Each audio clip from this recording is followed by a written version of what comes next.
রক্তাক্ত ভোটকর্মী আমাদের সৈকত চ্যাটার্জি রক্তাক্ত। আমরা তার মুখ থেকে এবার শুনে নেব যে কি হয়েছে। আপনারা দেখতেই পাচ্ছেন আমরা এখন উপস্থিত রয়েছি রানাঘাট দেবনাথ হাই স্কুলে। সেখানে আমাদের ভোটকর্মী সৈকত চ্যাটার্জি রক্তাক্ত অবস্থায়। তার সঙ্গে কি হয়েছে আমরা জেনে নেব এক এক করে। সৈকতদা কি হয়েছে তুমি বিস্তারিত বলো। রানাঘাটে দেবনাথ ইনস্টিটিউশনে আমি আমি ট্রেনিং করতে এসেছি। ট্রেনিং শুরুর আগেই এখানে সাদা পর্দায় মমতা ব্যানার্জির অ্যাড দেখাচ্ছে দীঘার মন্দির নিয়ে। আমি অবজেকশন করেছি, আরো আমার অনেক দাদারা ছিলেন, এই যে এই দাদাও অবজেকশন করেছে, আরো অনেক দাদা এখানে ছিলেন তারা অবজেকশন করেছে। আমরা বলেছি যে এটা নির্বাচনী বিধিভঙ্গ হচ্ছে। আমি আই কার্ড দেখতে চেয়েছি, এটাই আমার অপরাধ। বিডিও অফিসের বিডিওর সামনে একজন কর্মচারী আমার কানে কানে এসে বলে গেল, তুই বাইরে বেরোলে না, বেশি বেশি করিস না, মার্ডার হয়ে যাবি।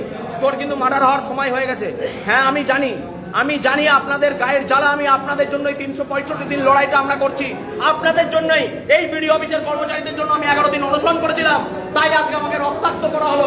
বিডিওর নেতৃত্বে বিডিওর কর্মচারীরা, এই ঘরে যারা দায়িত্বে ছিল তারা হাত তুলে দিল, তারা কিছু জানে না। উল্টে আমাকে কিল চর ঘুষি যেমন খুশি তাই করলো, আমাকে মেরে ফাটিয়ে ফেলা হয়েছে। দেখুন, এই যদি অবস্থা হয় রাজ্যে ইলেকশনের দরকার নেই। আমরা বলছি ভোট বন্ধ হোক, এই ভোট নামের প্রহসন বন্ধ হোক, রাজ্যে রাষ্ট্রপতি শাসন জারি হোক, না হলে আমাদের মতো ভোট কর্মীরা, সাধারণ ভোটাররা মরে যাবে।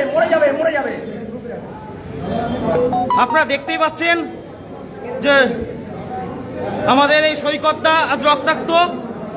কারণ হলো ভোটের ট্রেনিং এর নামে এখানে মুখ্যমন্ত্রী মমতা ব্যানার্জির বিভিন্ন প্রচার চলছিল, তার প্রতিবাদ করায় তার গায়ে হাত তোলা হয়েছে, তাকে হুমকি দেওয়া হয়েছে, সে মার্ডার হয়ে যাবে। আমার অপরাধ, আমি আই কার্ড দেখতে চেয়েছি। আমি বলেছি আপনাদের জন্য আমি 11 দিন অনশনে ছিলাম।